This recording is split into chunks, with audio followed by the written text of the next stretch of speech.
less than 2% of the Negro people in Harlem have taken an active part in the civil rights struggle.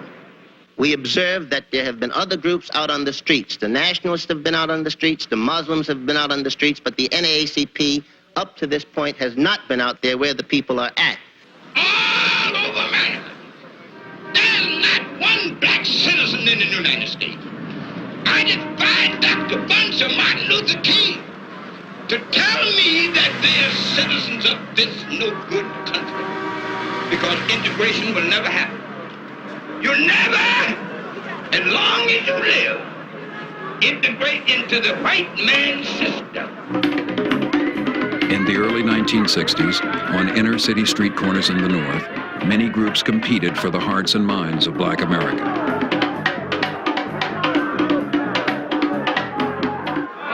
All praise is due to Allah. Hey, everybody in Harlem is a Muslim.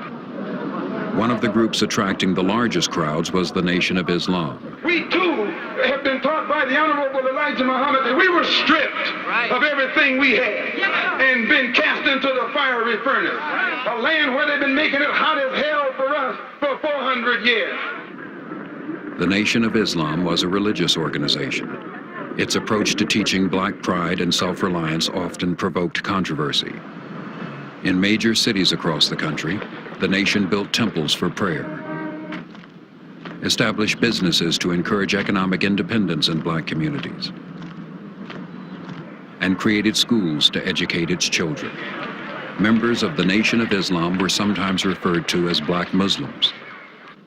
Their God was Allah, and his messenger was Elijah Muhammad. The so-called American Negro have to be completely re-educated. He have to be completely made over again. And the condition that he is now in, he's not fit for self. And Islam gives him that qualification that he can feel proud and does not feel ashamed to be called a black man or a member of the black nation. Elijah Muhammad successfully rehabilitated many convicts and drug addicts, teaching discipline and self-respect. I quit taking drugs in 1958 after I heard the program of the Honorable Elijah Muhammad.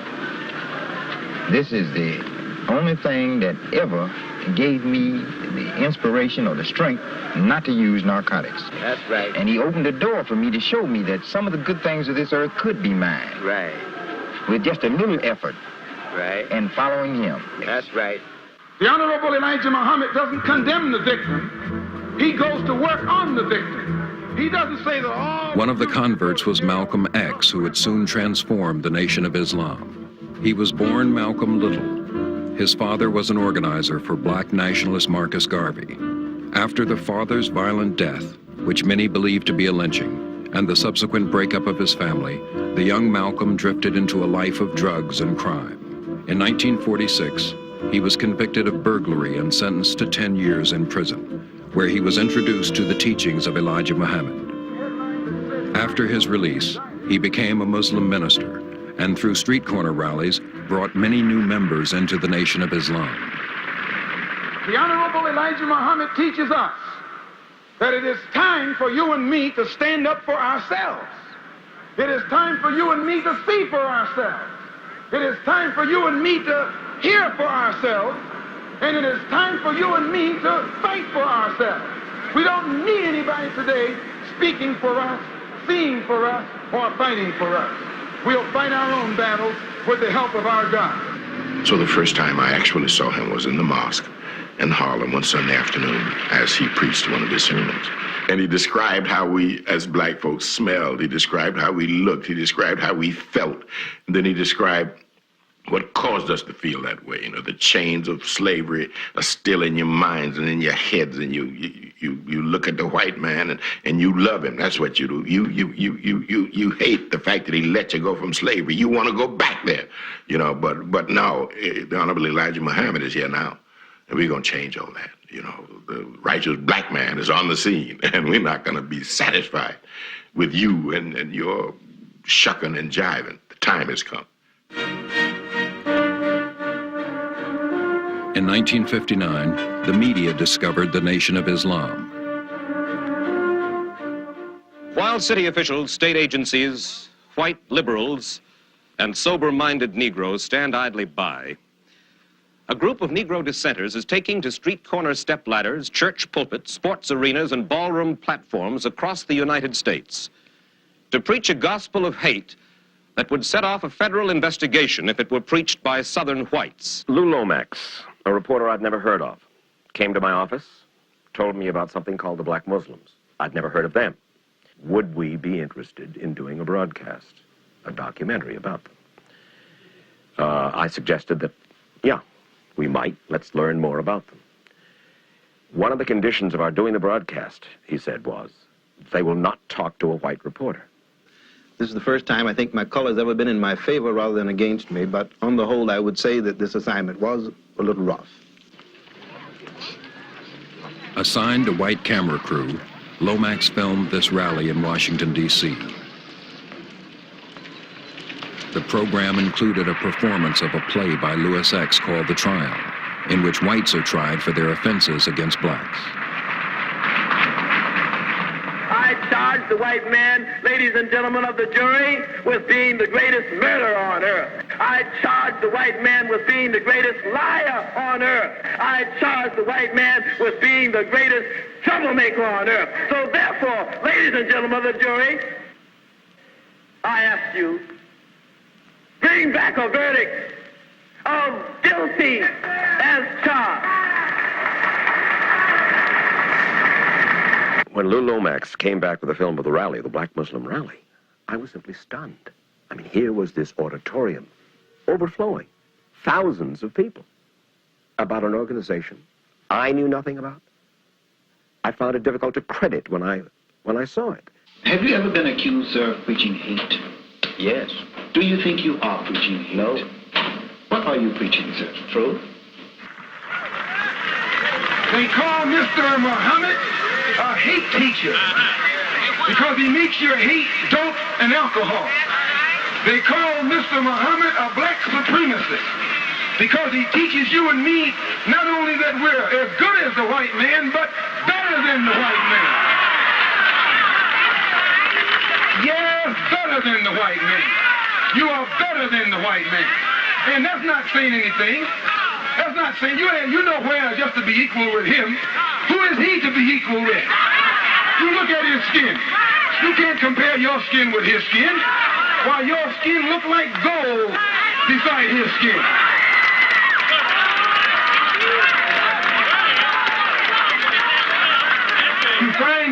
You find that old pale thing laying out in the sun, trying to get to look like you. That old pale thing.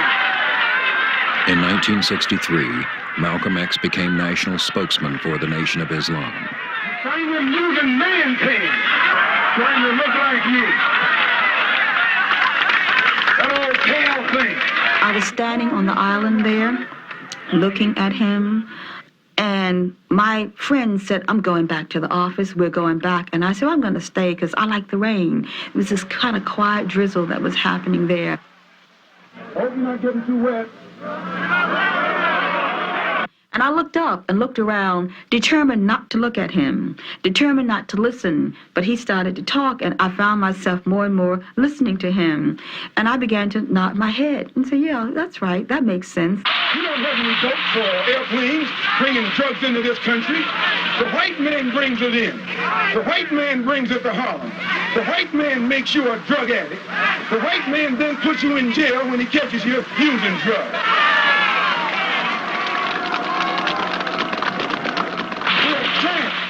In a vicious cycle of poverty, of ignorance, of apathy, of disease, and of death. And they have these old Uncle Tom Negro leaders coming to Harlem telling you and me that times are getting better. Your times will never get better until you make them better. When he came off the stage, I jumped off the island, walked up to him, And of course, when I got to him, the bodyguards, moved in front, and he just pushed them away. And I went in front of him and extended my hand and said, I liked some of what you said. I didn't agree with all that you said, but I liked some of what you said. And he looked at me, held my hand in a very gentle fashion, and says, one day you will, sister. As his reputation grew, Malcolm X began to write a book with Alex Haley. When I began to interview Malcolm for the book that would later be called The Autobiography of Malcolm X, he would talk about the greater glories of Mr. Elijah Muhammad, his leader, and about the Nation of Islam, and there was nothing else he would talk about. And finally, I began very delicately as I could to say to him, Mr. Malcolm, this book is to be about you. So I know about them. You've told me. I've written with you about them. But we need now to go into your life. And he would always get first testy about it, and then he got distinctly annoyed about it, and finally he would get angry. I said, Mr. Malcolm, could you tell me something about your mother?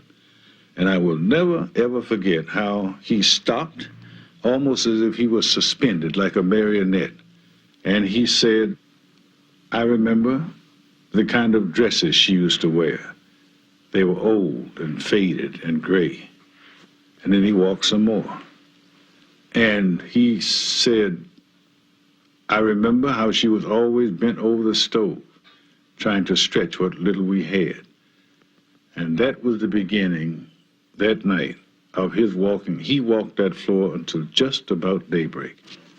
Largely ignoring Elijah Muhammad, the media focused on Malcolm X, contrasting him with Martin Luther King Jr. And it is a message which says that I am convinced that the most potent weapon available to oppress people as they struggle for freedom and justice is the weapon of nonviolence. Amen. We're nonviolent with people who are nonviolent with us.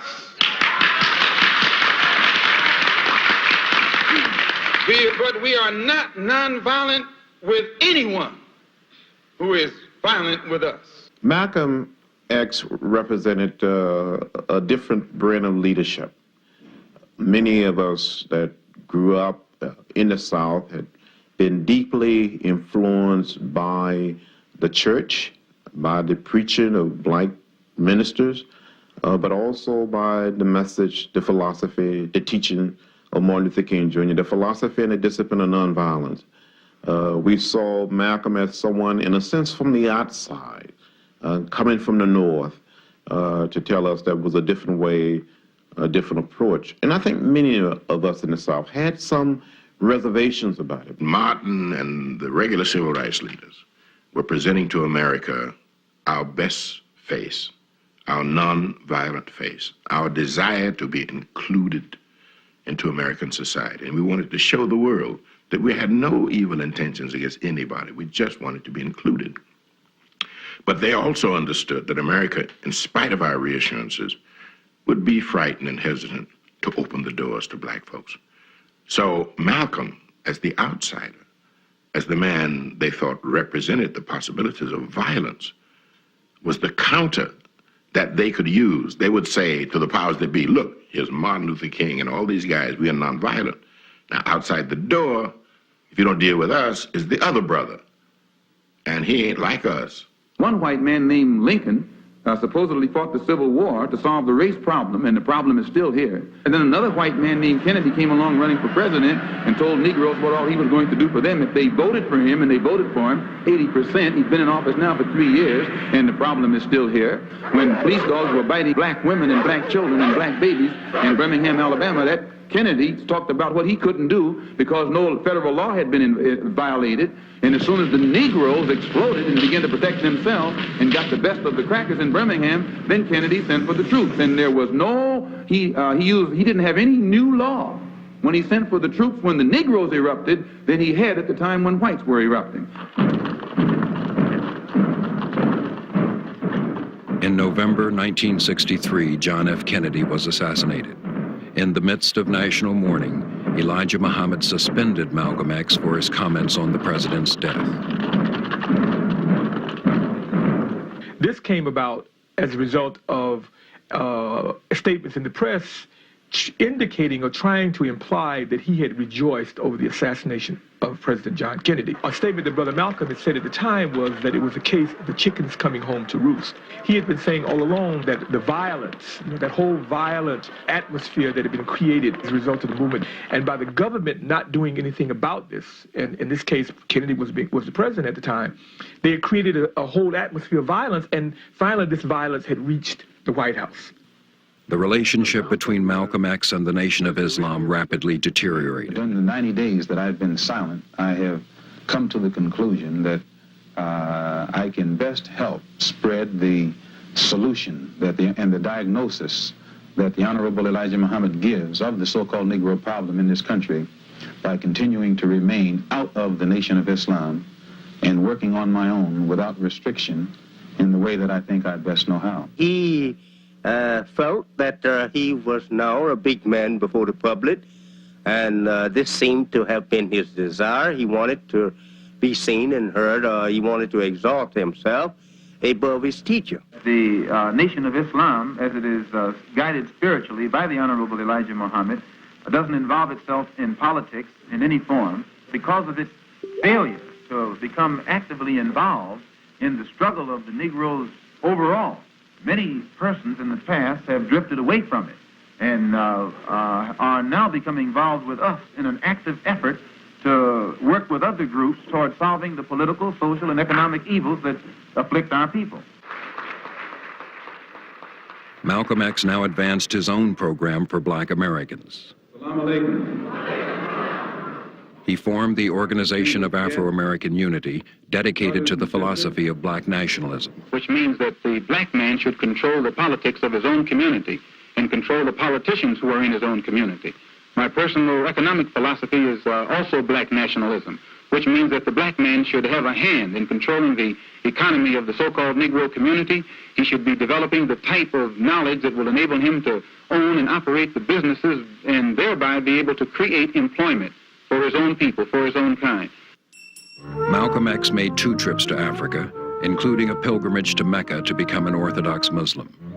His meetings with African leaders to seek their support attracted the attention of the U.S. Justice and State Departments. Well, my purpose here is to remind the African heads of state that there are 22 million of us in America who are also of African descent, and to remind them also that we are the victims of America's colonialism or American imperialism, and that our problem is not an American problem, it's a human problem. It's not a Negro problem, it's a problem of humanity. It's not a problem of civil rights, but a problem of human rights. What he ultimately was aiming for at a foreign policy level was to have the government, the U.S. government, have to defend its inaction in terms of the racist attacks that were going on at that time, to defend its actions before the UN Commission on Human Rights and take it before the World Court. Malcolm, are you prepared to go into the United Nations at this point and ask that charges be brought against the United States for its treatment of American Negroes? Oh, yes. Please. I think you're right in my chair. The audience will have to be quiet. Yes, as I pointed out when I was during my traveling, that nations look, African nations and Asian nations and Latin American nations look very hypocritical when they stand up in the United Nations condemning the racist practices of South Africa and that which is practiced by Portugal and Angola, and saying nothing in the UN about the racist practices that are manifest every day against Negroes in this society. Are you prepared to work with some of the leaders of the other civil rights organizations? Certainly. We will work with any groups, organizations, or leaders in any way, as long as it's genuinely designed to get results. Malcolm X received many threats, but an attempted poisoning in Africa made him believe the danger went beyond the Nation of Islam. On December 3rd, 1964, he took part in this debate in Oxford, England. And I live in a society whose social system is based upon the castration of the black man, whose political system is based on castration of the black man, and whose economy is based upon the castration of the black man. He came up with what they call a civil rights bill in 1964, supposedly to solve our problem, and after the bill was signed, 3 civil rights workers were murdered in cold blood. civil rights bill down the drain. No matter how many bills pass, black people in that country, where I'm from, still our lives are not worth 2 cents. Well, anytime you live in a society supposedly based upon law, and it doesn't enforce its own law because the color of a man's skin happens to be wrong, then I say those people are justified to resort to any means necessary to bring about justice where the government can't give them justice.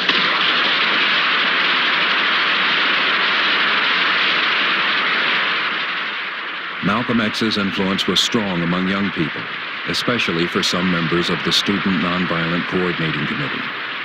So many people in SNCC who didn't even know who Malcolm was began to sit up and take notice. So here in SNCC, it became first thought, right? Malcolm X is having an effect where you don't even think he's having an effect, so people began to look closer. Of course, the closer they looked to Malcolm X, the quicker they got hooked on Malcolm X.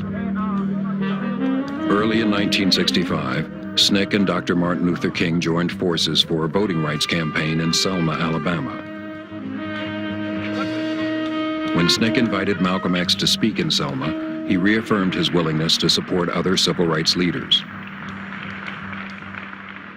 And I think that the people in this part of the world would do well to listen to Dr. Martin Luther King and give him what he's asking for and give it to him fast before some other factions come along and try to do it another way. What he's asking for is right. That's the ballot. And if he can't get it the way he's trying to get it, then it's going to be got one way or the other. On February 14, 1965, Malcolm X's home was bombed as he and his family slept inside. Had you had any threats, anything like this? Had any threats? That's all I get is threats. I get not less than 6 or 7 threatening phone calls every day. And the phone rang, and I picked it up. It was a morning, and a Saturday morning, as I recall. And this voice came on and asked and started talking. And I'm wondering, who is it? I didn't understand. I didn't recognize the voice. And finally, something he said made me realize, with a great shock, my shock, that was Malcolm X. And for the first time in our whole acquaintance of years, I really didn't perceive who he was. The thing was, he was under such pressure that it was as if it had constricted his vocal cords. He just felt, I guess, as near desperate as I ever saw him, because, again, here's the image of the fearsome, indomitable Malcolm X. But bottom line was, he was a father, and he was a husband, and his wife and his daughters were imperiled. And what could he do about it? My house was bombed. It was bombed by the black Muslim movement upon the orders of Elijah Muhammad. But within the week, Malcolm X expressed doubt that the Muslims were responsible. He planned to speak again the following Sunday at the Audubon Ballroom. I was going to the Audubon that day, had been out the night before reading, had gotten lazy, and had said simply, I'll go next week. And so proceeded to go into the kitchen, put some coffee on, turn on the radio. In my little apartment there, I had a little black and white kitchen table with these little black chairs. And I had this little black radio on that table. And I clicked the radio on as I stood there thinking about what had happened the night before, turned towards the stove to pick up my coffee. And the flash came through on this station and said, Malcolm had been assassinated.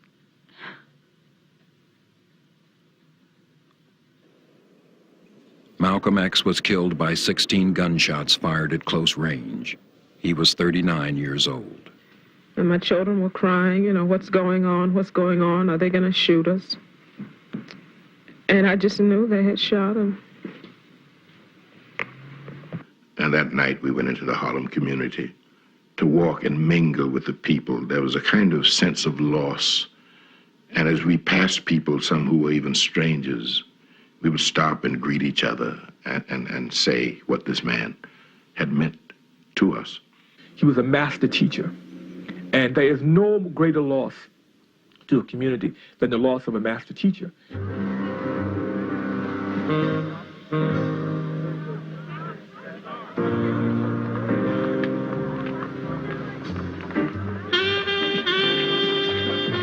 During the next 3 days, 20,000 people endured sub-freezing temperatures to say goodbye to Malcolm X.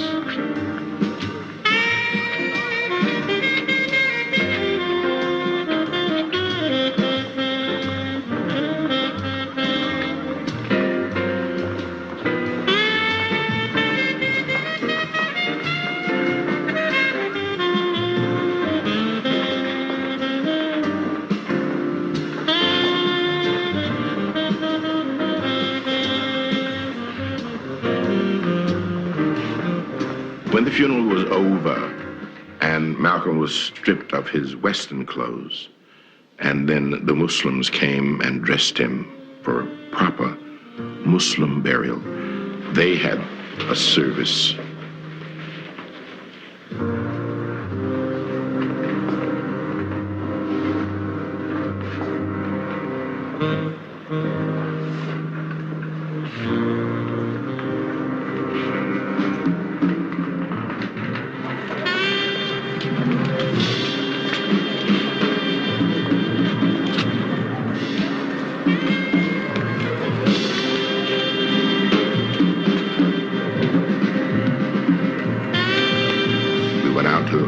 The cemetery. And when we got there, you know, the professional grave diggers were standing there with their shovels, but some of the black brothers said, no,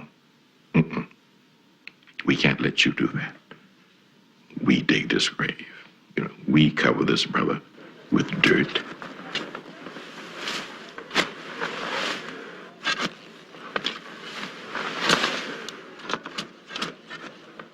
And it was a moving moment. And I was proud at that moment to be black, and proud that my community and people, no matter what had been said by the outside world, said to the brother we loved and respected and admired you. And so we buried him. And there it is. I woke up this morning when the man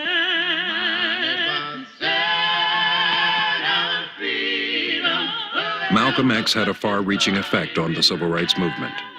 In the South, there had been a long tradition of self-reliance. Malcolm X's ideas now touched that tradition.